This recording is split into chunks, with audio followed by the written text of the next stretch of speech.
जय श्री कृष्णा, जय श्री राधे। मेरे प्रिय साथियों और सभी धर्म प्रेमियों को पंडित अशोक शर्मा का नमस्कार। यदि आपने माघ मास के पहले अध्याय की वीडियो नहीं देखी है तो इसकी लिंक आपको डिस्क्रिप्शन में मिल जाएगी। तो आइए अब हम आपको आगे के अध्यायों की कथा में प्रवेश करने जा रहे हैं। पहले अध्याय की कथा में हमने विराम दिया था कि राजा दिलीप ने महात्मन से पूछा कि हे महात्मन, मैं माघ मास के स्नान के फल को कुछ भी नहीं जानता, कृपा करके आप विस्तार पूर्वक मुझे बतलाइए। राजा के ऐसे वचन सुनकर तपस्वी कहने लगा कि राजन, भगवान सूर्य बहुत शीघ्र उदय होने वाले हैं, इसलिए यह समय हमारे लिए स्नान का है, कथा का नहीं। सो आप स्नान करके अपने घर को जाओ और अपने गुरु की वशिष्ठ जी से इस महात्म्य को सुनो। इतना कहकर तपस्वी सरोवर में स्नान करने के लिए चले गए और राजा भी विधि पूर्वक सरोवर में स्नान करके अपने घर लौटा और रनिवास में जाकर के तपस्वी की सब कथा रानी को कह सुनाई। तब सूत जी कहने लगे कि हे महाराज, राजा ने अपने गुरु वशिष्ठ जी से क्या प्रश्न किया और उन्होंने क्या उत्तर दिया, सो कहिए। व्यास जी कहने लगे कि हे सूत जी, राजा दिलीप ने रात्रि को सुख से सो करके प्रातः समय ही अपने गुरु वशिष्ठ जी के पास जाकर उनके चरणों को छू करके प्रणाम करके तपस्वी के बतलाए हुए प्रश्न को अति नम्रता से पूछा कि गुरुजी, अपने आचार, दंड, नीति, राज्य, धर्म और चारों वर्णों के चारों आश्रमों की क्रियाओं, दान और उनके विधान, यज्ञ और उनकी विधियां, व्रत, उनकी प्रतिष्ठा तथा भगवान विष्णु की आराधना अनेक प्रकार से तथा विस्तार पूर्वक मुझको बतलाइए। अब मैं आपसे माघ मास के स्नान के महात्म्य को सुनना चाहता हूँ, सो हे तपोधन, नियम पूर्वक इसकी विधि समझाइए। गुरु वशिष्ठ जी कहने लगे कि हे राजन, तुमने दोनों लोकों के कल्याणकारी वनवासी तथा गृहस्थियों के अंतःकरण को पवित्र करने वाले माघ मास के स्नान का बहुत ही सुंदर प्रश्न पूछा है। मकर राशि के सूर्य के आने पर माघ मास में स्नान का फल गौ, भूमि, तिल, वस्त्र, स्वर्ण, अन्न, घोड़ा आदि दानों तथा चंद्रायण और ब्रह्मा कुर्च व्रत आदि से भी अधिक होता है। बैसाख और कार्तिक मास में जप, दान, तप, यज्ञ बहुत फल देने वाले हैं, परंतु माघ मास में इनका फल बहुत ही अधिक होता है। माघ में स्नान करने वाला पुरुष और राजा मुक्ति के मार्ग को जाने वाला होता है।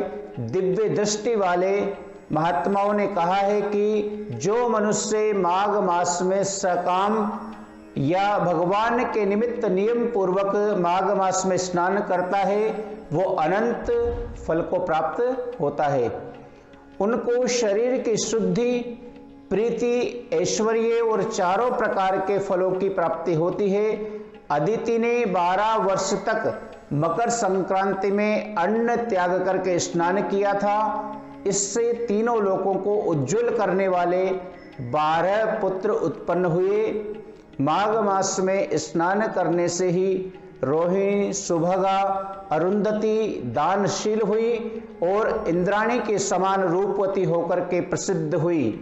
जो माघ मास में स्नान करते हैं तथा देवताओं के पूजन में तत्पर रहते हैं, उनको सुंदर स्थान, हाथी, घोड़ों की सवारी तथा दान को द्रव्य प्राप्त होता है और अतिथियों से उनका घर भर जाता है और उनके घर में सदा वेद ध्वनि होती रहती है। वह मनुष्य धन्य है जो माघ मास में स्नान करते हैं, दान देते हैं और व्रत और नियमों का पालन करते हैं और दूसरे पुण्यों के क्षीण होने से मनुष्य स्वर्ग में वापस आ जाता है। परंतु जो मनुष्य माघ मास में स्नान करता है वह कभी स्वर्ग से वापस नहीं आता। इससे बढ़कर कोई नियम, तप, दान, पवित्र और पाप नाशक नहीं है। भृगु जी ने मणि पर्वत पर विद्याधरों को यह सुनाया था तथा राजा ने कहा कि हे ब्राह्मण, भृगु ऋषि ने कब मणि पर्वत पर विद्याओं को उपदेश दिया था, सो बतलाइए। तब ऋषि जी कहने लगे कि हे राजन, एक समय 12 वर्ष तक वर्षा न होने के कारण, सब प्रजा क्षीण होने के कारण संसार में बड़ी उद्विग्नता फैल गई। हिमालय और विंध्याचल पर्वत के मध्य का देश निर्जन होने के कारण श्राद्ध, तप तथा स्वाध्याय सब कुछ छूट गए। सारा लोक विपत्तियों में फंसकर प्रजाहीन हो गया और सारा भूमंडल फल और अन्न से रहित हो गया। तब विंध्याचल से नीचे बहती हुई नदी के सुंदर वृक्षों से आच्छादित अपने आश्रम से निकलकर श्री भृगु ऋषि अपने शिष्य सहित हिमालय पर्वत पर गए। इस पर्वत की चोटी नीली और नीचे का हिस्सा सुनहरी होने से सारा पर्वत पीतांबरधारी श्री भगवान के सदृश लगता था। पर्वत के बीच का भाग नीला और बीच बीच में कहीं कहीं सफेद स्फटिक होने से तारों से युक्त आकाश जैसी शोभा को प्राप्त होता था। रात्रि के समय वह पर्वत दीपकांग की तरह चमकती हुई दिव्य औषधियों से पूरित किसी महल की शोभा को प्राप्त होता था। ये पर्वत शिखाओं पर बांसुरी बजाती और सुंदर गीत गाती हुई किन्नरियों तथा केलों के पत्तों की पताकाओं से अत्यंत शोभा को प्राप्त हो रहा था। ये पर्वत नीलम, पन्ना, पुखराज तथा इसकी चोटी से निकली हुई रंग बिरंगी किरणों से इंद्रधनुष के समान प्रतीत होता था। स्वर्ण आदि सब धातुओं से तथा चमकते हुए रत्नों से चारों ओर फैली हुई अग्नि की ज्वाला के समान शोभावान था। इसकी कंदराओं में काम पीड़ित विद्याधारी अपने पतियों के साथ आकर रमण करती हैं और गुफाओं में ऐसे ऋषि मुनि जिन्होंने संसार के सब क्लेशों को जीत लिया था, रात दिन ब्रह्म का ध्यान करते हैं और कई एक हाथ में रुद्राक्ष की माला लिए हुए हैं और शिव के आराधन में लगे हुए हैं। पर्वत के नीचे भागों में जंगली हाथी अपने बच्चों के साथ में रमण कर रहे हैं तथा कस्तूरी वाले रंग बिरंगे मृगों के झुंड इधर उधर भाग रहे हैं। वह पर्वत सदा राजहंस और मोरों से भरा रहता था। इसी कारण इसको हेमकुंड कहते हैं। यहाँ पर सदैव ही देवता गुह्यक और अप्सरा निवास करते हैं। आगे राजा दिलीप कहने लगे कि महाराज, ये पर्वत कितना ऊंचा है और कितना लंबा और चौड़ा है। तब वशिष्ठ जी ने कहा कि 36 योजन यानी 1004 कोस का होता है, इतना ऊंचा है। ऊपर चोटी में 10 योजन चौड़ा और नीचे 16 योजन चौड़ा है, जो हरि, चंदन, आम, मदार, देवदारू और अर्जुन के वृक्षों से सुशोभित है। दुर्भिक्ष से दुखी होकर इस सुंदर पर्वत को फूल और फलों से परिपूर्ण देखकर भृगु ऋषि वहीं रहने लगे और वहां पर कंदराओं, वनों और उपवनों में बहुत दिनों तक तप करते रहे। इस प्रकार जब भृगु ऋषि वहां पर अपने आश्रम पर रह रहे थे तो एक विद्याधर अपनी पत्नी सहित उतरा। वह अत्यंत दुखी थे और भृगु ऋषि को प्रणाम किया और ऋषि ने बड़े मीठे स्वर में उनसे कहा कि हे विद्याधर, तुम बड़े दुखी दिखाई देते हो, इसका क्या कारण है? तब विद्याधर कहने लगा कि महाराज, पुण्य के फल को पाकर के स्वर्ग और देवता तुल्य शरीर पाकर भी मेरा मुख व्याघ्र जैसा है, यही कारण मेरे दुख का और अशांति का है। यह न जाने किस पाप का फल है। मेरे चित्त की व्याकुलता का दूसरा कारण भी सुनिए। ये मेरी पत्नी अति रूपवती, मीठा वचन बोलने वाली, नाचने और गाने की कला में अति प्रवीण, शुद्ध चित्त वाली, सातों सुरों वाली, वीणा को बजाने वाली, जिसने अपने कंठ से गाकर के नारद जी को प्रसन्न किया, नाना स्वरों के नाद से वीणा बजाकर कुबेर को प्रसन्न किया, अनेक प्रकार के नाच ताल से शिवजी महाराज भी अति प्रसन्न और रोमांचित हुए। शील, उदारता, रूप तथा यौवन में स्वर्ग की कोई अप्सरा भी इसके जैसी नहीं है। कहाँ ऐसी चंद्रमुखी स्त्री और कहाँ में व्याघ्र मुख वाला। ये चिंता सदैव मेरे हृदय को जलाती है। विद्याधर के ऐसे वचन सुनकर तीनों लोकों की भूत, भविष्य और वर्तमान की बात जानने वाले तथा दिव्य दृष्टि वाले ऋषि कहने लगे कि हे विद्याधर, कर्म के विचित्र फलों को प्राप्त होकर ज्ञानी पुरुष भी मोह को प्राप्त हो जाते हैं। मक्खी के पैर जितना विष भी प्राण लेने वाला हो जाता है, छोटे छोटे पापों का फल भी अत्यंत दुखदायी हो जाता है।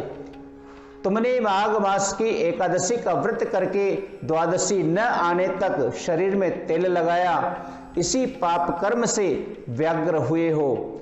एकादशी के दिन उपवास करके द्वादशी को तेल लगाने से राजा पुररवा ने भी कुरूप शरीर पाया था। तब वह अपने कुरूप शरीर को देख करके दुखी होकर हिमालय पर्वत पर देव सरोवर के किनारे पर गया।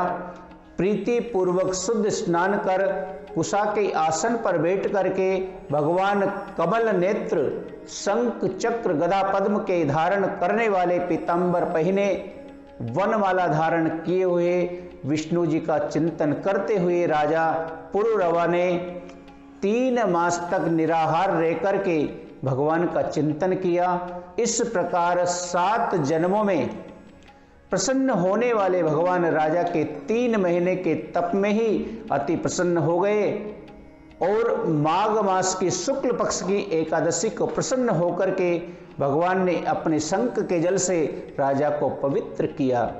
भगवान ने उसके तेल लगाने की बात याद दिलाकर सुंदर देवताओं का स्वरूप दिया, जिसको देखकर उर्वशी भी उनको चाहने लगी और राजा कृतकृत्य होकर के अपनी पुरी को चला गया। तब भृगु ऋषि कहने लगे कि हे विद्याधर, इसलिए तुम क्यों दुखी होते हो? यदि तुम अपना ये राक्षसी रूप छोड़ना चाहते हो, मेरा कहना मानकर जल्दी ही पापों को नष्ट करने वाली हेमकूट नदी में स्नान करो। वहां पर ऋषि सिद्ध देवता निवास करते हैं। अब मैं इसकी विधि बतलाता हूं। तुम्हारे भाग्य से माघ मास आज से 5वें दिन ही आने वाला है। पौष मास शुक्ल पक्ष की एकादशी से इस व्रत को आरंभ करें, भूमि पे शयन करें और जितेंद्रिय रहकर दिन में 3 समय स्नान करके महीना भर निराहार रहें। सब भोगों को त्याग करके तीनों समय भगवान विष्णु का पूजन करें। जब तुम द्वादशी को शिवजी स्तोत्र और मंत्रों से पूजन करोगे तो तुम्हारा मुख कामदेव के समान हो जाएगा और देवता भी तुम्हारा मुख देखकर चकित हो जाएंगे और तुम अपनी पत्नी के साथ सुखपूर्वक क्रीड़ा करोगे। माघ मास के प्रभाव को जानकर सदा माघ मास में स्नान करो। पाप और दरिद्रता से बचने के लिए मनुष्य को सदा यत्न से माघ मास का स्नान करना चाहिए। ये स्नान सब दानों यज्ञों के फल को देता है और पापों का क्षय होता है। वशिष्ठ जी कहते हैं कि हे राजा, दिलीप की यह कथा भृगु जी ने विद्याधर को सुनाई। माघ योगों से भी बढ़कर तथा यज्ञों से बढ़कर गर्जना करता है। पुष्कर, कुरुक्षेत्र, ब्रह्मावर्त, काशी, प्रयाग तथा गंगा सागर जैसे संगमों से मनुष्य को जो फल 10 वर्ष में मिलता है, उतना ही फल माघ मास में स्नान करने से 3 दिन में मनुष्य को प्राप्त हो जाता है। इसमें कोई संशय नहीं है कि चिरकाल तक स्वर्ग में रहने की इच्छा करने वाले मनुष्य को सदा यत्न से माघ मास में स्नान करना चाहिए।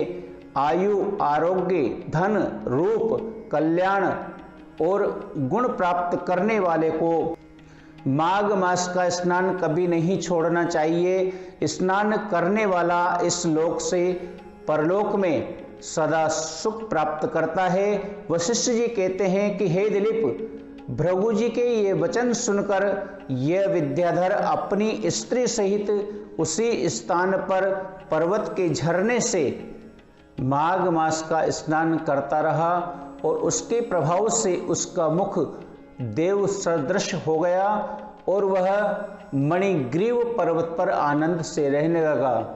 और भृगु जी भी नियम की समाप्ति कर शिष्य सहित इवा नदी के तट पर आ गए। अब हम चौथा अध्याय प्रारंभ करने जा रहे हैं। श्री वशिष्ठ जी कहने लगे कि हे राजन, अब मैं माघ मास के उस उत्तम महात्म्य को कहता हूं जो कार्तवीर्य के पूछने पर दत्तात्रेय जी ने कहा था। साक्षात विष्णु के रूप श्री दत्तात्रेय जी सत्य पर्वत पर रहते थे। तब महेशमती के राजा शस्त्रार्जुन ने उनसे पूछा कि हे योगियों, मैं श्रेष्ठ दत्तात्रेय जी, मैंने सब धर्म सुने, अब आप कृपा करके मुझे माघ मास का महात्म्य कहिए। तब दत्तात्रेय जी बोले, जो नारद जी से ब्रह्मा जी ने कहा था वही माघ मास महात्म्य मैं तुमसे कहता हूं। इस कर्म भूमि भारत में जन्म लेकर जिसने माघ मास स्नान नहीं किया उसका जन्म निष्फल हो गया है। भगवान की प्रसन्नता, पापों के नाश और स्वर्ग की प्राप्ति के लिए माघ स्नान करना आवश्यक है। यदि यह पुष्ट शुद्ध शरीर माघ मास के बिना ही रह जाए तो इसकी रक्षा करने से क्या लाभ। जल में बुलबुले के समान, मक्खी जैसे तुच्छ जंतु के समान यह शरीर माघ स्नान के बिना मरण के समान है। विष्णु भगवान की पूजा न करने वाला ब्राह्मण, बिना दक्षिणा के श्राद्ध, ब्राह्मण रहित क्षेत्र, आचार रहित कुल, ये सब नाश के बराबर हैं। गर्व से धर्म का, क्रोध से तप का, गुरुजनों की सेवा न करने से स्त्री तथा ब्रह्मचारी, बिना जली अग्नि के हवन और बिना साक्षी के मुक्ति का नाश हो जाता है। जीविका के लिए कहने वाली कथा, अपने ही लिए बनाए हुए भोजन की क्रिया, शूद्र से भिक्षा लेकर किया हुआ यज्ञ, कंजूस का धन, ये सब नाश के कारण हैं। बिना अभ्यास और आलस्य की विद्या, असत्यवाणी, विरोध करने वाला राजा, जीविका के लिए तीर्थ यात्रा और जीविका के लिए व्रत, संदेह युक्त मंत्र का जप, व्यग्र चित्त होकर जप करना, वेद न जानने वाले को दान देना, संसार में नास्तिक मत ग्रहण करना, श्राद्ध बिना धार्मिक क्रिया, यह सब व्यर्थ है। और जिस तरह दरिद्री का जीना व्यर्थ है, उसी तरह माघ स्नान के बिना मनुष्य का जीवन जीना व्यर्थ है। ब्रह्मघाती, सोना चुराने वाला, मदिरापान करने वाला, गुरु पर स्त्री गमन करने वाला, इन चारों की संगति करने वाला माघ स्नान से पवित्र हो जाता है। जल कहता है कि सूर्योदय से पहले मुझसे स्नान करो, मैं उसके बड़े से बड़े पापों को नष्ट करता हूँ। महापातक भी स्नान करने से भस्म हो जाते हैं। माघ मास के स्नान का जब समय आता है तो सब पाप अपने नाश के भय से कांप जाते हैं। जैसे मेघों से मुक्त होकर के चंद्रमा प्रकाश करता है, वैसे ही श्रेष्ठ मनुष्य माघ में स्नान करके प्रकाशवान होते हैं। काया, वाचा, मनसा से किए हुए छोटे या बड़े, नए या पुराने सभी पाप नष्ट हो जाते हैं। आलस्य से बिना जाने जो पाप किए हों वह पाप भी नष्ट हो जाते हैं। जिस तरह जन्म जन्मांतर के अभ्यास से आध्यात्मिक ज्ञान की प्राप्ति होती है, उसी तरह जन्म जन्मांतर अभ्यास से ही माघ स्नान में मनुष्य की रुचि होती है। ये अपवित्रों को पवित्र करने वाला बड़ा तप और संसार रूपी कीचड़ को धोने की पवित्र वस्तु है। हे राजन, जो मनवांचित फल देने वाला माघ स्नान नहीं करते, वह सूर्य चंद्र के समान भोगों को कैसे भोग सकते हैं। चतुर्थ अध्याय की कथा हम यहीं विराम करते हैं। आइए पंचम अध्याय की कथा प्रारंभ करने जा रहे हैं, जिसमें दत्तात्रेय जी ने कहा कि हे राजन, एक प्राचीन इतिहास कहता हूँ। भृगुवंश में ऋषि का नाम की एक ब्राह्मणी थी, जो बाल्यकाल से विधवा हो गई थी। वह रेवा नदी के किनारे विंध्य पर्वत के नीचे तपस्या करने लगी। जब वह जितेंद्रिय, सत्यवक्ता, सुशील, दानशीला तथा तप करके देह को सुखाने वाली थी, वह अग्नि में आहुति देकर उच्च वृत्ति द्वारा छठे काल में भोजन करती थी। वह वत्कल धारण करती थी और संतोष से अपना जीवन व्यतीत करती थी। उसने रेवा और कपिल नदी के संगम में 60 वर्ष तक माघ स्नान किया और फिर वहां पर ही मृत्यु को प्राप्त हो गई। माघ मास के फल से वह दिव्य 4000 वर्ष तक विष्णु लोक में वास करके सुंद और उपसुंद दैत्यों के नाश करने के लिए ब्रह्मा द्वारा तिलोत्तमा नाम की अप्सरा ब्रह्मलोक में उत्पन्न हुई। और वह अत्यंत रूपवती, गान विद्या में अति प्रवीण और मुकुट कुंडल से शोभायमान थी। उसका रूप, यौवन और सौंदर्य देखकर ब्रह्मा जी भी चकित हो गए। वह कुमारी तिलोत्तमा रेवा नदी के पवित्र जल में स्नान करके वन में बैठी थी। तब सुंद और उपसुंद से उसके रूप की शोभा का वर्णन किया और कहने लगे कि कामदेव को लज्जित करने वाली ऐसी परम सुंदरी स्त्री हमने कभी नहीं देखी, आप भी चल कर के देखिए। तब वह दोनों मदिरा के पात्र रखकर वहां पर आए और वहां पर वह सुंदरी बैठी हुई थी। तब मदिरा के पान से विहल होकर के काम पीड़ा से पीड़ित हुए और दोनों ही आपस में उस स्त्री को प्राप्त करने के लिए विवादग्रस्त हुए। फिर आपस में युद्ध करते हुए वहीं समाप्त हो गए और उन दोनों को मरा हुआ देखकर उनके सैनिकों ने बड़ा कोलाहल मचाया और तब तिलोत्तमा काल रात्रि के समान उनको पर्वत से गिराती हुई 10 दिशाओं को प्रकाशमान करती हुई आकाश में चली गई और देवकार्य सिद्ध करके ब्रह्मा के सामने आई। तो ब्रह्मा जी ने प्रसन्नता से कहा कि हे चंद्रवदनी, मैंने तुमको सूर्य के रथ पर स्थान दिया। जब तक आकाश में सूर्य स्थित है, नाना प्रकार के भोगों को भोगो।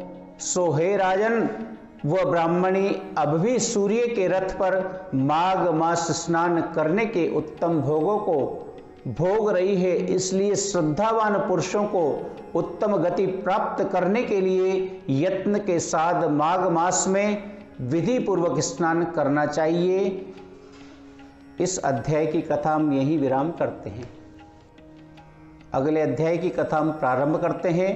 पूर्व समय में सतयुग के उत्तम निषेध नामक नगर में हेम कुंडल नाम वाला कुबेर के सदृश धनी वैश्य रहता था, जो कुलीन, अच्छे काम करने वाला, देवता, अग्नि और ब्राह्मण की पूजा करने वाला, खेती का काम करता था। वह गौ, घोड़े, भैंस आदि का पालन करता और दूध, दही, छाछ, गोबर, घास, गुड़, चीनी आदि अनेक वस्तु बेचा करता था और उसने इस प्रकार बहुत सा धन इकट्ठा कर लिया था। जब वह बूढ़ा हो गया तो मृत्यु को निकट समझकर उसने धर्म के कार्य करने प्रारंभ कर दिए।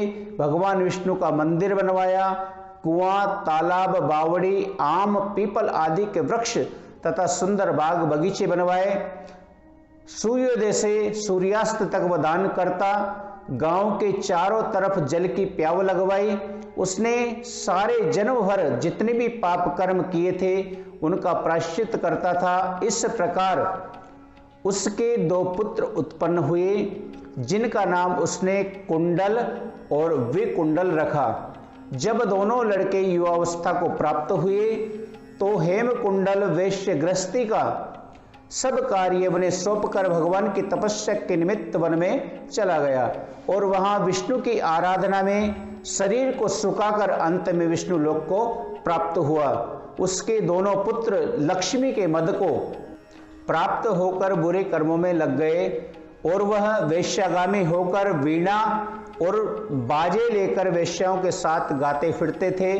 अच्छे सुंदर वस्त्र पहनकर सुगंधित तेल आदि लगाकर भांड और कुशामदियों से घिरे हुए हाथी की सवारी करते थे और सुंदर घरों में रहते थे।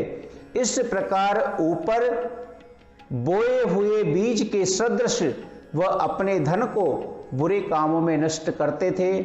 कभी किसी सतपात्र को दान नहीं करते थे और न ही कभी हवन करते थे। देवता या ब्रह्मा जी की सेवा यह भगवान विष्णु का पूजन करते थे। इस प्रकार थोड़े ही दिनों में उनका सब द्रव्य नष्ट हो गया और वह दरिद्रता को प्राप्त होकर अत्यंत दुखी हो गए। भाईजन, सेवक, उपजीवी सब इनको छोड़कर के चले गए।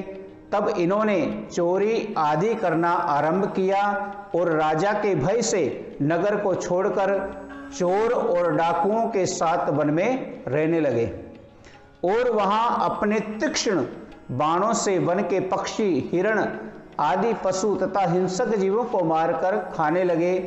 एक समय इनमें से एक पर्वत पर गया जिसको सिंह मारकर खा गया और दूसरा वन को गया जो काले सर्प के डसने से मर गया।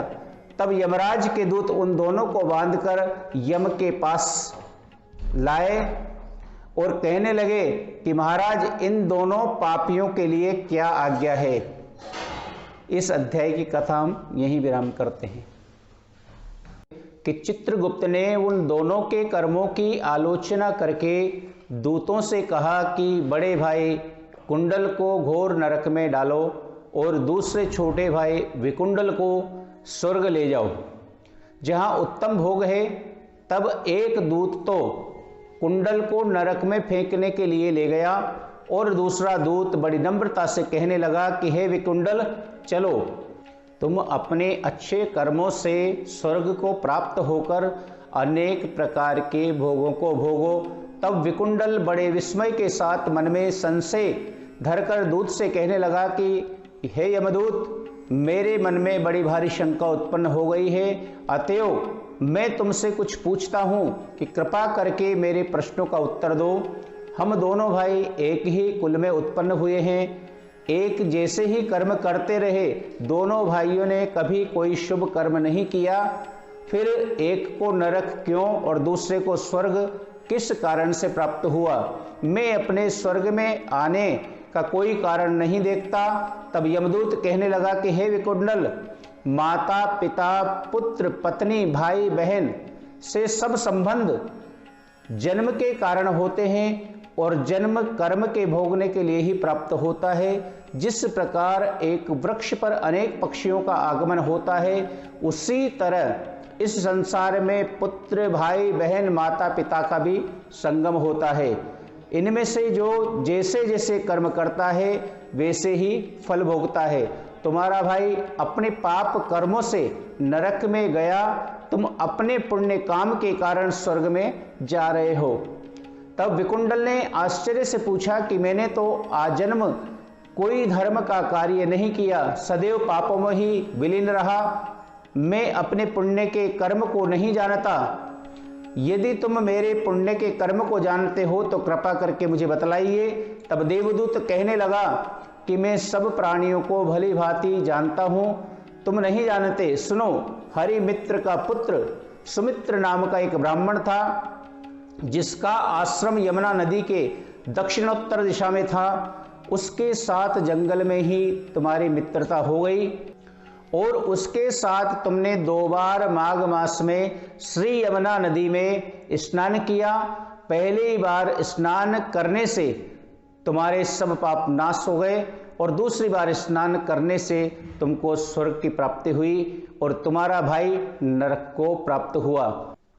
देखने लगे कि इस प्रकार वह भाई के दुखों से अत्यंत दुखी होकर नम्रता पूर्वक मीठे वचनों से दूतों से कहने लगा कि हे दूतों, सज्जन पुरुषों के साथ 7 पग चलने से मित्रता हो जाती है और यह कल्याणकारी होती है।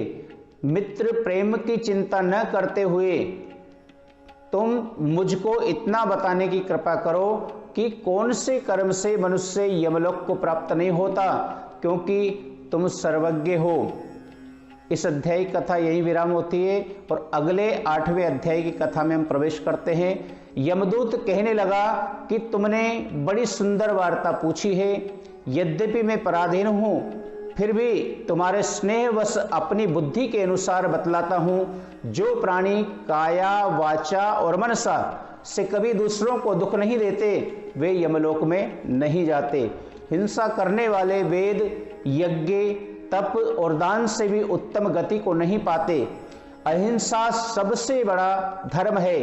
तप और दान ऋषियों ने बतलाया है। जो मनुष्य जल या पृथ्वी पर रहने वाले जीवों को अपने भोजन के लिए मारते हैं वे काल सूत्र नामक नरक में पड़ते हैं और वहां पर अपना मांस खाते हैं और रक्त पीप पान करते हैं तथा पीप की कीच में उनको कीड़े काटते हैं।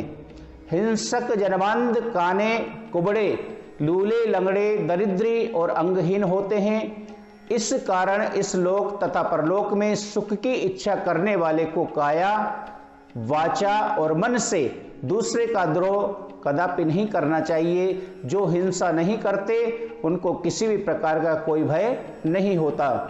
जिस तरह सीधी और टेढ़ी दोनों प्रकार की बहने वाली नदियां समुद्र में मिल जाती हैं, वैसे ही सब धर्म अहिंसा में प्रवेश कर जाते हैं और ब्रह्मचारी, गृहस्थ, वान गृहस्थी तथा पति सभी अपने अपने धर्म का पालन करने और जितेंद्रिय रहने पर ब्रह्मलोक को प्राप्त होते हैं। जो जलाशय आदि बनवाते हैं और सदैव 5 यज्ञ करते हैं वे यमपुरी को नहीं जाते। जो इंद्रियों के वशीभूत नहीं हैं, वेदवादी हैं और नित्य ही अग्नि का पूजन करते हैं वे स्वर्ग को प्राप्त होते हैं। युद्ध भूमि में जो सूर वीर मर जाते हैं वह सूर्य लोक को प्राप्त होते हैं। जो अनाथ स्त्री शरण में आए हुए तथा ब्राह्मण की रक्षा के लिए प्राण देते हैं वे कभी स्वर्ग से नहीं लौटते। जो मनुष्य लूले, लंगड़े, बाल, वृद्ध, अनाथ तथा गरीबों का पालन करते हैं वह भी स्वर्ग में ही जाते हैं। जो मनुष्य गौओं के लिए पानी का आश्रय करते हैं तथा कुआं, तालाब, बावड़ी बनवाते हैं वे सदैव ही स्वर्ग में निवास करते हैं। जैसे जैसे जीव इनमें पानी पीते हैं वैसे ही उनका धर्म बढ़ता जाता है। जल से ही मनुष्य के प्राण हैं, इसलिए जो प्याऊ आदि लगाते हैं वह अक्षय स्वर्ग को प्राप्त होते हैं। बड़े बड़े यज्ञ भी वह फल नहीं देते जो अधिक छाया वाले वृक्ष मार्ग में लगाने से देते हैं। जो मनुष्य वृक्ष रोपण करता है वह सदैव दानी और यज्ञ करने वाला होता है। जो अच्छे फल और अच्छी छाया वाले मार्ग के वृक्षों को काटता है वह नरकगामी होता है। तुलसी का वृक्ष लगाने वाला सब पापों से मुक्त हो जाता है। जिस घर में तुलसी वन है वह घर तीर्थ के समान है और उस घर में कभी यमदूत नहीं आते।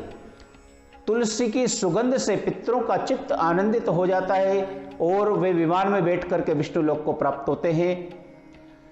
नर्मदा नदी का दर्शन, गंगा का स्नान और तुलसी दल का स्पर्श ये सब बराबर फल देने वाले होते हैं। हर एक द्वादशी को ब्रह्मा भी तुलसी का पूजन करते हैं। रत्न, सोना, फूल और मोती की माला से दान का इतना पुण्य नहीं जितना तुलसी की माला के दान का होता है। जो फल आम के 1000 और पीपल के 100 वृक्षों को लगाने से होता है वह तुलसी के एक वृक्ष लगाने से प्राप्त हो जाता है। पुष्कर आदि तीर्थ गंगा आदि नदी, वासुदेव आदि देवता सभी तुलसी में वास करते हैं। जो मनुष्य एक बार, 2 या 3 बार रेवा नदी से उत्पन्न शिव मूर्ति की पूजा करता है अथवा स्फटिक रत्न से पत्थर के आप निकले हुए तीर्थ में, पर्वत या वन में रखी हुई शिव की मूर्ति की पूजा करता है और सदैव ओम नमः शिवाय मंत्र का जाप करता है, वह यमलोक की कथा भी नहीं सुनते। प्रसंग, सटता, अभिमान या लोभ से शिव पूजा करने वाले भी यमद्वार नहीं देखते। शिव पूजा के समान पापों के नष्ट करने वाला तथा कीर्ति देने वाला 3 लोक में और कोई कर्म नहीं है। जो शिवालय स्थापित करते हैं वह शिवलोक में जाते हैं। ब्रह्मा, विष्णु तथा शिव का मंदिर बनाकर मनुष्य वैकुंठवासी हो जाता है। जो भगवान की पूजा के लिए फूलों का बाग लगाते हैं वे धन्य हैं। जो माता पिता, देवता और अतिथियों का सदैव पूजन करते हैं वे ब्रह्मलोक को प्राप्त होते हैं। इस अध्याय की कथा यही विराम करते हैं। अगले 9वें अध्याय में प्रवेश करते हैं। यमदूत कहने लगे कि मध्याह्न के समय घर आया अतिथि मूर्ख, पंडित, वेद पाठी या पापी कोई भी हो ब्रह्म के समान होता है।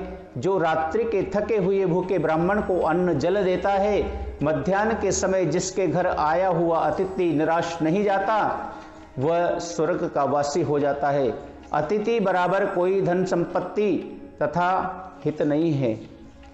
बहुत से राजा और मुनि अतिथि सत्कार से ब्रह्मलोक को प्राप्त हुए हैं। जो एक दिन आलस्य से भी अतिथि को भोजन करा दे वह यमद्वार कदापि नहीं देखता।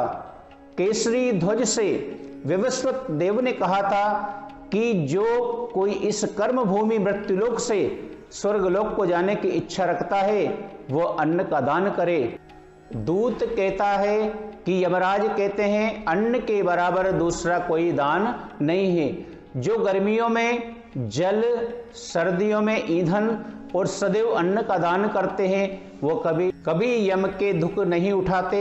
जो अपने किए हुए पापों का प्रायश्चित करता है वह नरक को कदापि नहीं देखता और प्रायश्चित न करने वाला मनुष्य नरक में जाता है।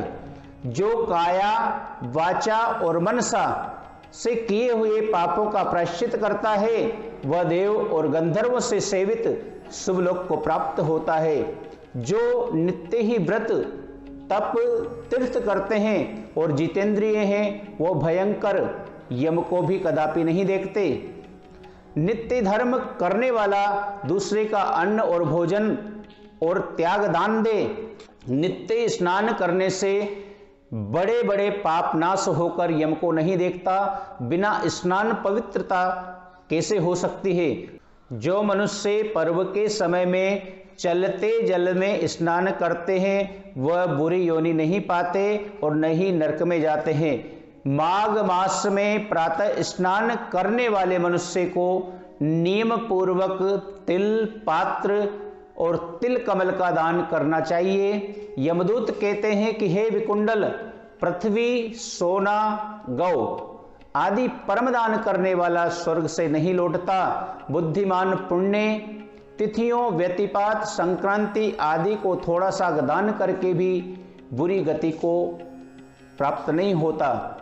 सत्यवादी, मौन रहने वाला, मीठे वचन बोलने वाला, क्षमाशील, नीतिवान, किसी की निंदा न करने वाला, सब प्राणियों पर दया करने वाला, पराये गुणों का वर्णन करने वाला, पराये धन को तृण के समान समझने वाला, ऐसे लोग तक को कभी नहीं भोगते।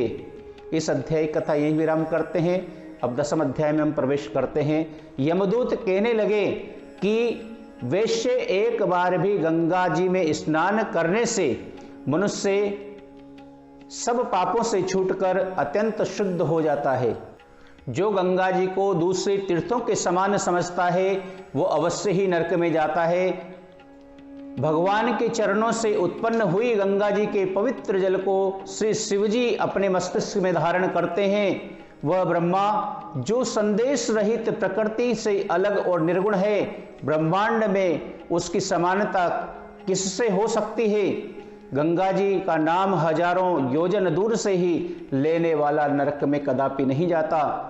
इसलिए मनुष्य को अवश्य ही गंगा जी में स्नान करना चाहिए। हे वेश्ये, जो ब्राह्मण दान लेने का अधिकारी होकर भी दान नहीं लेता, वह आकाश के नक्षत्रों में चंद्रमा के समान है। जो कीचड़ से गौ को निकालता है, जो रोगी की रक्षा करता है, या जो गौशाला में मरते हैं, वह आकाश में तारागण होते हैं। प्राणायाम करने वाला मनुष्य सदैव उत्तम गति को प्राप्त होता है। प्रातः समय स्नान करने के पश्चात जो 16 प्राणायाम करते हैं, वह घोर पापों से बच जाते हैं। जो पराई स्त्री को माता के समान मानते हैं, वह यम की यात्रा कदापि नहीं भोगते। जो मन से भी कभी परिस्त्री का चिंतन नहीं करता, वह दोनों लोकों को अपने अधीन करता है। जो पराये धन को मिट्टी के समान समझता है, वह स्वर्ग में जाता है। जिसने क्रोध को जीत लिया, मानो उसने स्वर्ग को जीत लिया। जो माता पिता की सेवा देवता तुल्य करता है, वह यमद्वार कदापि नहीं देखता। जो गुरु की सेवा करते हैं, वह ब्रह्मलोक को प्राप्त होते हैं।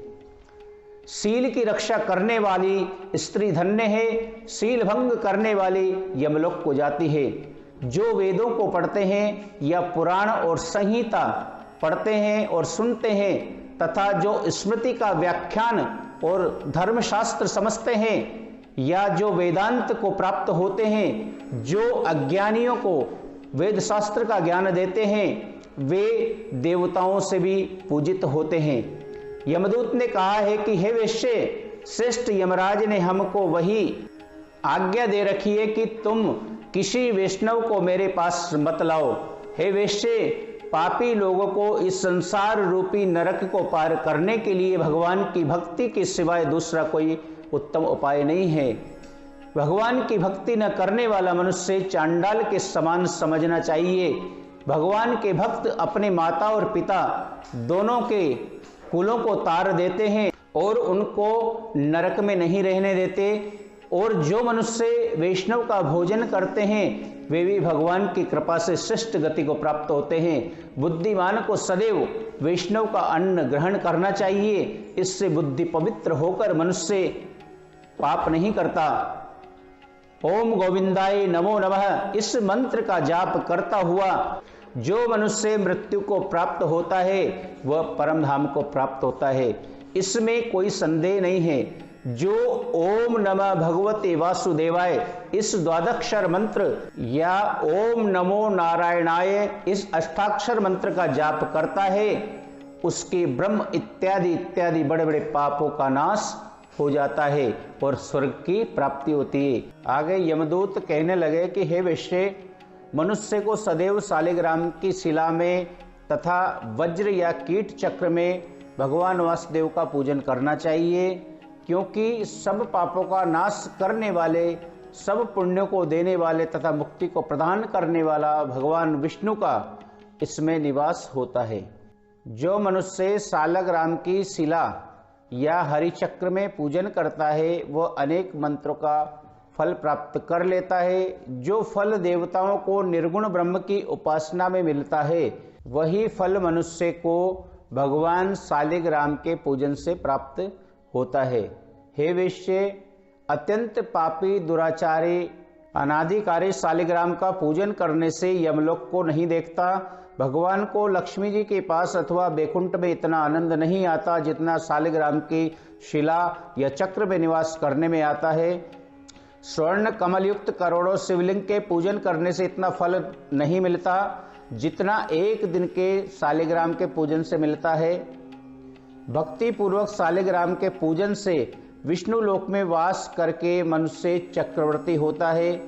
काम, क्रोध, मद, लोभ, मोह, अहंकार से युक्त होकर भी मनुष्य शालिग्राम का पूजन करने से बैकुंठ में प्रवेश करता है। जो सदैव शालिग्राम का पूजन करते हैं, वह प्रलय काल तक स्वर्ग में निवास करता है। जो दीक्षा, नियम और मंत्रों से चक्र में बलि देता है, वह निश्चय करके विष्णुलोक को प्राप्त होता है। जो शालिग्राम के जल से अपने शरीर को अभिषेक करता है, वह मानो संपूर्ण तीर्थों में स्नान करता है। गंगा, रेवा, गोदावरी सबका जल शालिग्राम में वास करता है। जो मनुष्य शालिग्राम की शिला के सम्मुख अपने पितरों का श्राद्ध करता है, उसके पितर कई कल्प तक स्वर्ग में वास करते हैं। जो लोग नित्य शालिग्राम की शिला का जल पीते हैं, उनको हजारों बार पंचगव्य पीने से क्या प्रयोजन। यदि शालिग्राम की शिला का जल पिया जाए तो सहस्त्रों तीर्थ करने से क्या लाभ। जहाँ पर शालिग्राम है वह स्थान तीर्थ के समान है। वहाँ पर किए गए संपूर्ण दान होम करोड़ों गुना फल को प्राप्त होता है। जो एक बूंद भी शालिग्राम का जल पीता है वह माता के स्तनों का दूध पान नहीं करता, अर्थात गर्भावस्था में नहीं आता। शालिग्राम शिला में जो कीड़े मकोड़े एक कोस के अंतर में मरते हैं वो भी बैकुंठ को प्राप्त होते हैं। जो फल वन में तप करने से प्राप्त होता है वही फल भगवान का सदैव स्मरण करने से प्राप्त हो जाता है। मोहवश अनेक प्रकार के घोर पाप करने वाला मनुष्य भी भगवान को प्रणाम करने से नरक में नहीं जाता। संसार में जितने तीर्थ और पुण्य स्थान है भगवान के नाम मात्र के कारण से प्राप्त हो जाता है। यमदूत आगे कहने लगा कि जो कोई प्रसंग वश भी एकादशी के व्रत को करता है वह दुखों को प्राप्त कदापि नहीं होता। माघ मास की दोनों एकादशी भगवान पद्मनाभ के दिन है। जब तक मनुष्य इन दिनों में व्रत नहीं करता उसके शरीर में पाप बने रहते हैं। हजारों अश्वमेव सैकड़ों वाजपेयी यज्ञ एकादशी व्रत की 16वीं कला के बराबर भी नहीं है। एकादशी के दिन व्रत करने से 11 इंद्रियों से किए सब पाप का नाश हो जाता है। गंगा, गया, काशी, पुष्कर, कुरुक्षेत्र, यमुना, चंद्रभागा कोई भी एकादशी के तुल्य नहीं है। इस दिन व्रत करके मनुष्य अनायासी वैकुंठ को प्राप्त हो जाता है। एकादशी को व्रत और रात्रि को जागरण करने से माता पिता और स्त्री के कुल की 10-10 पीढ़ियां उद्धार पाती हैं और वह पीतांबरधारी होकर के भगवान के निकट रहते हैं। बाल, युवा और वृद्ध अवस्था सब तथा पापी भी व्रत करने से नरक में नहीं जाते हैं। यमदूत कहते हैं कि हे वेश्ये, मैं सूक्ष्म में तुमसे नरक से बचने का धर्म कहता हूँ। मन, क्रम और वचन से प्राणी मात्र का द्रोहन करना, इंद्रियों को वश में करना, दान देना, भगवान की सेवा करना, नियम पूर्वक वर्णाश्रम धर्म का पालन करना, इन कर्मों के करने से मनुष्य नरक से बच जाता है। स्वर्ग प्राप्त करने की इच्छा से मनुष्य गरीब भी हो तो भी जूता, छतरी, अन्न, धन, जल कुछ न कुछ दान देता रहे। दान देने वाला मनुष्य कभी यम की यातना नहीं भोगता तथा दीर्घायु और धनी होता है। अधर्म से ही मनुष्य बुरी गति को प्राप्त होता है। मनुष्य सदैव धर्म के कार्यों से ही स्वर्ग प्राप्त कर सकता है। इसलिए बाल्यावस्था से ही धर्म के कार्यों का अभ्यास करना चाहिए। आगे विकुंडल कहने लगा कि तुम्हारे वचनों से मेरा चित्त अति प्रसन्न हुआ, क्योंकि सज्जनों के सदैव वचन गंगाजल के सदस्य पापों का नाश करने वाले होते हैं। उपकार करना तथा प्रिय बोलना सज्जनों का स्वभाव होता है। जैसे अमृत मंडल चंद्रमा को भी ठंडा कर देता है। अब कृपा करके ये भी बतलाइए कि किस प्रकार से मेरे भाई का भी नरक से उद्धार हो सकता है। तब दूत कुछ देर ज्ञान दृष्टि से विचार करके मित्रता रूपी रस्से से बंधा हुआ बोला कि हे वेश्ये, यदि तुम अपने भाई के लिए स्वर्ग की कामना करते हो तो जल्द ही अपने 8 जन्म के पुण्य के फल को उसके निमित्त अर्पण कर दो। तब विकुंडल ने कहा कि हे दूत, वह पुण्य क्या है और मैंने कौन से जन्म में और कैसे कर्म किए हैं, सो सब बतलाओ, फिर मैं अपना पुण्य अपने भाई को दे दूंगा। दूत कहने लगा कि हे वेश्ये सुनो, मैं तुम्हारे पुण्य की सब कथा कहता हूँ। पूर्व समय में मधुवन में साल्की नाम का एक ऋषि था। वह बड़ा तपेश्वरी ब्रह्मा के समान तेज वाला, नवग्रह की तरह उसकी स्त्री रेवती के 9 पुत्र थे। उनमें से 5 के नाम ध्रुव, शशि, बुध, तार, ज्योतिमान थे। इन 5 ने गृहस्थाश्रम धारण किया तथा निर्मोह, जितमाय, ध्याननिष्ठ और गुणातग यह 4 संन्यास ग्रहण कर वन में रहने लगे। यह शिखा सूत्र से रहित पत्थर और सोने के समान समझते थे। जो कोई अच्छा या बुरा उनको अन्न देता वही खा लेते, और कोई कैसा भी कपड़ा दे देता था उसको ही पहन लेते थे। सदैव ब्रह्मा के ही ध्यान में लगे रहते थे। इन 4 ने व्रत, शीत, निद्रा और आहार सबको जीत लिया। बस चर अचर को विष्णु रूप समझते हुए मौन धारण करते संसार में विचरते थे। ये 4 महात्मा तुम्हारे घर आए। जब तुमने मध्याह्न के समय भूखे प्यासे इनको आंगन में देखा तो तुमने गदगद कंठ से आंखों में आंसू भरकर इनको प्रणाम किया और इनका बड़ा आदर सत्कार किया। इनके चरणों को धोकर के बड़े प्रेम से तुम इनसे कहने लगे कि आज मेरे अहोभाग्य हैं, आज मेरा जन्म सफल हुआ, मुझ पर भगवान प्रसन्न हुए हैं, मैं सनात हुआ, मेरे माता पिता, पत्नी, पुत्र, गो आदि सभी धन्य हैं जो आज मैंने हरि के सदृश आपके दर्शन किए। सो हे वेश्ये, इस प्रकार तुमने श्रद्धा से उनका पूजन किया और चरण धोकर के जल को मस्तक से लगाया। फिर विधि पूर्वक इनका पूजन करके तुमने इन सन्यासियों को भोजन कराया। इन सन्यासियों ने भोजन करके रात को तुम्हारे घर में विश्राम किया और ब्रह्म के ध्यान में लीन हो गए। इन सन्यासियों के सत्कार से जो पुण्य तुमको मिला सो मैं भी कहने में असमर्थ हूँ, क्योंकि सब भूतों में प्राणी श्रेष्ठ है। प्राणियों में बुद्धि वाले, बुद्धि वालों में मनुष्य, मनुष्यों में ब्राह्मण, विद्वानों में पुण्यात्मा और पुण्यात्माओं में ब्रह्मज्ञानी सर्वश्रेष्ठ है। ऐसे ही संगति से बड़े बड़े पाप नष्ट हो जाते हैं। यह पुण्य तुमने अपने पहले 8वें जन्म में किया था। सो यदि तुम अपने भाई को नरक से मुक्त कराना चाहते हो तो यह पुण्य उसे दे दो। सो दूत के ऐसे वाक्य सुनकर उसने प्रसन्न चित्त से अपना पुण्य अपने भाई कुंडल को दे दिया और वह नरक से युक्त हो गया और दोनों भाई देवताओं से पूजित किए गए।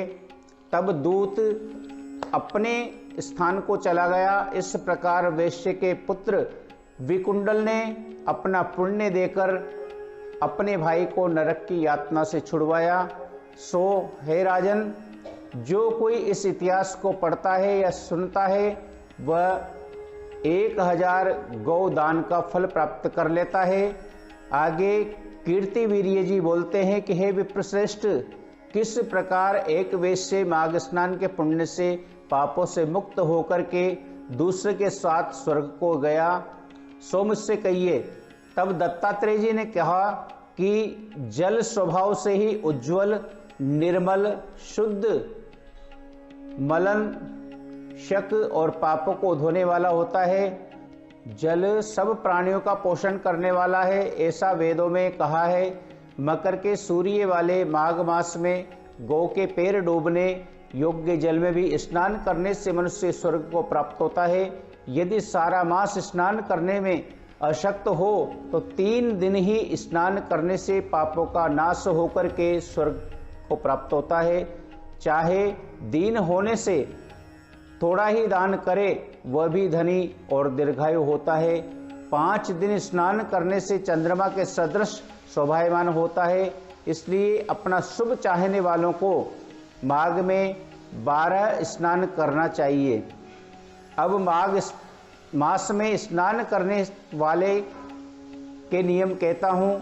अधिक भोजन का उपयोग नहीं करना चाहिए, भूमि पर शयन करना चाहिए, भगवान की त्रिकाल पूजा करना चाहिए, ईंधन, वस्त्र, कंबल, जूता, कुमकुम, घृत, तेल, कपास, रुई, वस्त्र तथा अन्न का दान करना चाहिए। दूसरे की अग्नि को न तपे ब्राह्मण दान न ले और मास के अंत में ब्राह्मण को भोजन करावे और उसको दक्षिणा दे तथा एकादशी के नियम से माघ मास का स्नान उद्यापन करें। भगवान से प्रार्थना करें कि हे देव, इस स्नान का मुझको यथोक्त फल दीजिए। मौन रह करके इस मंत्र का उच्चारण करें, फिर भगवान का स्मरण करें। जो मनुष्य श्री गंगा जी में माघ मास में स्नान करते हैं वे 4000 युग तक स्वर्ग से नहीं गिरते।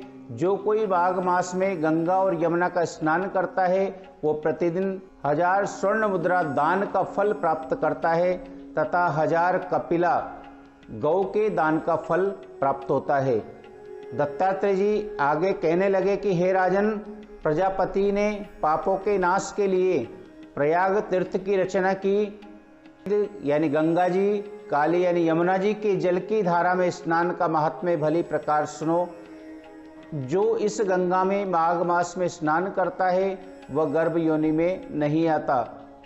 भगवान विष्णु की दुर्गम माया माघ मास में प्रयाग तीर्थ पर सब नष्ट कर देती है। माघ मास में प्रयाग में स्नान करने से मनुष्य अच्छे भोगों को भोग करके ब्रह्म को प्राप्त होता है। माघ मास तथा मकर के सूर्य में जो प्रयाग में स्नान करता है उनके पुण्यों की गिनती चित्रगुप्त भी नहीं कर सकता। 100 वर्ष तक निराहार रह करके जो पुण्य प्राप्त होता है वही फल माघ मास में 3 दिन प्रयाग में स्नान करने से प्राप्त हो जाता है। जो फल 100 वर्ष तक योगाभ्यास करने से मिलता है, जैसे सर्प पुरानी कांचली को छोड़ करके नया रूप ग्रहण कर लेता है, वैसे ही माघ मास में स्नान करने से मनुष्य पापों को छोड़ करके स्वर्ग को प्राप्त होता है। परंतु गंगा यमुना के संगम में स्नान करने से हजारों गुना फल मिलता है। हे राजन, जिसको अमृत कहते हैं वह यह त्रिवेणी ही है।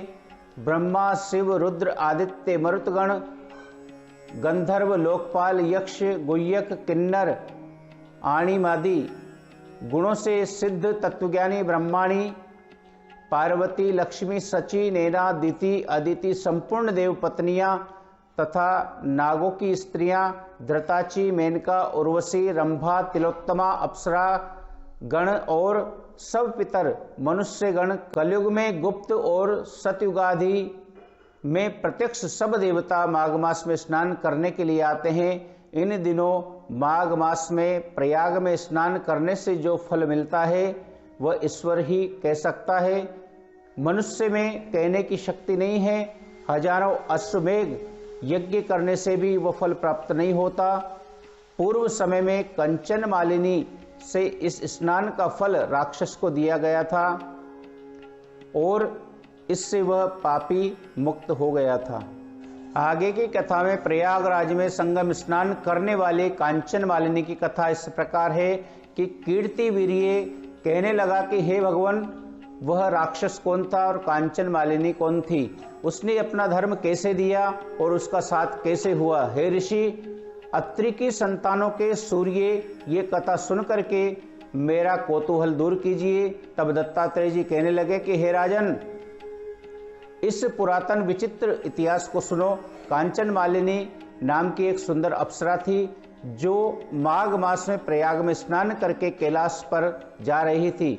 तब उसको मार्ग में जाते हुए हिमालय से एक घोर राक्षस ने देखा और उस सोने जैसी तेज वाली, सुंदर कटी वाली, बड़े बड़े नेत्र वाली, चंद्रमुखी, सुंदर केश और पीन पयोधर वाली सुंदर अप्सरा को देखकर उस राक्षस ने कहा कि हे सुंदरी, कमल नयनी, तुम कौन हो और कहां से आ रही हो?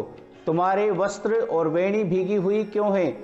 तुम आकाश मार्ग से कहां जाती हो और किस पुण्य के प्रताप से तुम्हारा शरीर ऐसा तेजस्वी और रूपवान हो गया है? तुम्हारे गीले वस्त्र से मेरे मस्तक पर गिरे हुए एक बूंद जल से मेरे क्रूर मन को एकदम शांति प्राप्त हो गई है। इसका क्या कारण है? इस जल की क्या महिमा है? तुम बड़ी शीलवती प्रतीत होती हो, इसका कारण मुझे बताइए। अप्सरा ने कहा कि हे राक्षस सुनो, मैं काम रूपिणी अप्सरा हूँ मैं प्रयाग में संगम से स्नान करके आ रही हूँ, इसी से मेरे वस्त्र भीगे हुए हैं। अब कैलाश पर्वत पर जा रही हूँ, जहाँ पर श्री शिव निवास करते हैं। त्रिवेणी के जल से मेरी सब क्रूरता दूर हो गई, जिसके पुण्य के प्रभाव से मैं इतनी सुंदर और पार्वती जी की प्रिय सखी हुई। सो आश्चर्य देने वाला उदाहरण मुझसे ब्रह्मा जी ने कहा था, सो सुनो। मैं कलिंग देश के राजा की वेश्या थी, रूप लावण्य और सुंदरता से अपूर्व थी। मेरी सुंदरता पर सारा नगर मोहित था और मैंने अनेकों प्रकार के भोग भोगे, अनेक प्रकार के वस्त्र और आभूषणों की घर में कोई कमी नहीं थी। कई कामी पुरुष आपस में स्पर्धा से ही मृत्यु को प्राप्त हो गए थे। इस तरह उस नगर में बड़ी सुंदरता से यौवन व्यतीत हुआ और मैं वृद्धावस्था को प्राप्त हो गई। तब मेरे मन में विचार उत्पन्न हुआ कि मैंने अपनी सारी आयु पापों से ही व्यतीत कर दी है। धर्म का कोई कार्य, दान, तप, यज्ञ आदि नहीं किया, शिव या दुर्गा जी की आराधना नहीं की, न कभी भगवान विष्णु का पूजन किया। इस प्रकार अशांत चित्त से मैंने एक ब्राह्मण की शरण ली, जो वेदों का ज्ञाता और ब्रह्मनिष्ठ था। मैंने उससे पूछा कि मेरा निस्तार किस प्रकार हो सकता है। महाराज, साधु सज्जन अच्छे और बुरे सभी पर दया करते हैं, इसलिए मुझ दिन पर कृपा करके मुझे कीचड़ में डूबी हुई को पकड़ करके उभारिए। क्षीर सागर क्या हंस को ही दूध देता है, बतख को नहीं देता? तब वो ब्राह्मण राजा का पुरोहित इन सब बातों को सुनकर के मुझ पर दया करके कहने लगा कि तू ब्रह्मा के क्षेत्र यानी प्रयाग में जाकर माघ मास में त्रिवेणी संगम में स्नान कर, परंतु मन में अशुभ क्रिया का विचार नहीं करना। पापों के नाश के लिए महर्षियों ने तीर्थ स्थान से अधिक और कोई प्रायश्चित नहीं बतलाया। प्रयाग में स्नान करने से तू अवश्य पवित्र होकर के स्वर्ग को जाएगी। भामिनी पुराने समय में गौतम ऋषि की स्त्री को देख करके इंद्र ने काम के वशीभूत होकर कपट वेश में उससे भोग किया, इसलिए ऋषि द्वारा श्राप दिया गया और उसका शरीर अत्यंत लज्जा युक्त हजारों भगों वाला हो गया। तब इंद्र नीचा मुंह करके अपने पाप कर्म की बुराई करने लगा। मेरु पर्वत के शिखर पर स्वच्छ जल वाले सरोवर पर एक स्वर्ण कमल से भरे हुए कोटर में घुस गया और अपने पाप को धिक्कारता हुआ कामदेव की बुराई करने लगा कि यह सब पापों का मूल है। इसके ही वशीभूत होकर मनुष्य नरक में जाते हैं और अपनी धर्म, कीर्ति, यश और धैर्य का नाश करते हैं। इंद्र ऐसा सोच रहा था, सो इंद्र के बिना सारा देवलोक शोभाहीन हो गया। तब देवता, गंधर्व, किन्नर, लोकपाल, इंद्राणी के सहित बृहस्पति जी से जाकर के पूछने लगे कि महाराज, इंद्र के न रहने से स्वर्ग ऐसा शोभाहीन हो गया है जैसे सतपुत्र के बिना श्रेष्ठ कुल हो जाता है। इसलिए स्वर्ग की शोभा के लिए कोई क्रिया सोचिए, इस विषय में देर नहीं करनी चाहिए। तब बृहस्पति जी कहने लगे कि इंद्र ने बिना सोचे विचारे जो कर्म किया है उसका फल भोग रहा है, सो वह कहाँ है? मैं यह सब जानता हूँ। फिर गुरुजी ने सबको साथ लेकर के स्वर्ण कमलों से युक्त बड़े सरोवर में इंद्र को देखा, जिसका मुख मलिन और आंखें बंद थी। तब इंद्र ने बृहस्पति जी के चरणों को पकड़ करके कहा कि इस पाप से उद्धार करके आप मेरी रक्षा कीजिए। तब बृहस्पति जी ने इंद्र से कहा कि प्रयाग में स्नान करने से ही तुम पाप को मुक्त हो जाओगे। तब इंद्र सहित सबने ही प्रयाग में जाकर के संगम में स्नान किया और त्रिवेणी स्नान से इंद्र पाप मुक्त हो गए। तब बृहस्पति जी ने इंद्र को वरदान दिया कि तुम्हारे शरीर में जितने भग हैं सब नेत्र हो जाएं। तब इंद्र ब्राह्मण के वर से 1000 नेत्रों से ऐसा सुशोभित हुआ जैसे मान सरोवर में कमल शोभायमान होता है। तब अप्सरा कहने लगी कि हे राक्षस, वह ब्राह्मण कहने लगा कि इंद्र इस प्रकार अपनी अमरावतीपुरी को गया, सो हे कल्याणी, तुम भी देवताओं से सेवा किए जाने वाले प्रयाग में माघ मास में स्नान करने से निष्पाप होकर स्वर्ग में जाओगी। सो मैंने उस ब्राह्मण के ये वचन सुनकर के उसके पैरों में पकड़ करके प्रणाम किया और घर में आकर सब भाई बांधव, नौकर चाकर, धनाधिक त्याग कर शरीर को नष्ट होने वाली वस्तु समझकर घर से निकली और माघ मास में गंगा यमुना के संगम पर जाकर के स्नान किया। सो हे निशाचर, 3 दिन के स्नान से मेरे सब पाप नष्ट हो गए और 27 दिन के पुण्य से मैं देवता हो गई और पार्वती जी की सखी होकर के मुख से निवास करती हूँ। इसलिए प्रयाग के महात्म्य को याद करके सब देवताओं के सहित माघ में प्रयाग स्नान करती हूँ। सो मैंने अपना ये सब वृतांत तुमसे कहा। तुम भी इस योनि में पड़ने और ऐसे कुरूप होने का सब कारण कहो। तुम्हारी दाढ़ी और मूछें बहुत बड़ी बड़ी हो गई हैं और पर्वत की गुफाओं में वास करते हो। निशाचर कहने लगा कि हे भद्रे, सज्जनों से गुप्त बात कहने में भी कोई हानि नहीं होती। मुझको अब कोई संशय नहीं रहा, मेरा उद्धार तुमसे ही होगा। सो मैं अपना सब वृतांत तुमसे कहता हूँ। मैं काशी में वेदों का ज्ञाता था और बड़े उच्च कुल के ब्राह्मण के घर में जन्म लिया था। मैंने राजा, पापी, शूद्र तथा वैश्यों से अनेक प्रकार के दान लिए। मैंने दान लेने में चांडाल को भी नहीं छोड़ा। इस जन्म में मैंने कोई धर्म नहीं किया, वहीं पर ही मृत्यु को प्राप्त हो गया। तीर्थ स्थान पर मरने के कारण नरक में नहीं गया। पहले 2 बार गिद्ध योनि में, 3 बार व्याघ्र योनि में, 2 बार सर्प योनि में, 1 बार उल्लू योनि में और अब 10वीं बार राक्षस हुआ हूँ और 75 वर्ष से इस योनि में हूँ।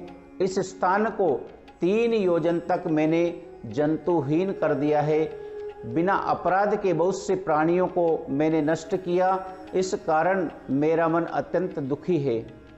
तुम्हारे दर्शन के चित्त से कुछ शांति अवश्य आई है, क्योंकि सज्जनों का संग तुरंत ही सुखदायी होता है। मैंने अपने दुख के कारण आपसे कहे और सज्जन लोग सदैव दूसरे के दुखों से ही दुखी होते हैं। अब ये बताओ कि इस दुख रूपी समुद्र को कैसे पार कर सकता हूँ? क्या क्षीर सागर हंस को ही दूध दे सकता है, बगुले को नहीं? दत्तात्रेय जी कहने लगे कि इस प्रकार उसके वचन सुनकर कंचन मालिनी कहने लगी कि हे राक्षस, मैं अवश्य तुम्हारा कल्याण करूंगी। मैंने दृढ़ प्रतिज्ञा की है कि तुम्हारी मुक्ति के लिए प्रयत्न करूंगी। मैंने बहुत बार प्रयाग में माघ स्नान किया है। वेद जानने वाले ऋषियों ने दुखी को दान देने की प्रशंसा की है। समुद्र में जल बरसने से क्या लाभ? प्रयाग में स्नान करने का 1 बार का फल मैं तुझे देती हूँ, उसी से तुमको स्वर्ग की प्राप्ति होगी। उसके फल का अनुभव मैं कर चुकी हूँ। तब उस अप्सरा ने अपने गीले वस्त्र का जल निचोड़ करके जल को हाथ में लेकर के माघ स्नान के फल को उस राक्षस के अर्पण किया है और उसी समय पुण्य प्राप्त करके वह राक्षसी शरीर को छोड़कर तेजमय सूर्य सदृश देवता रूप हो गया।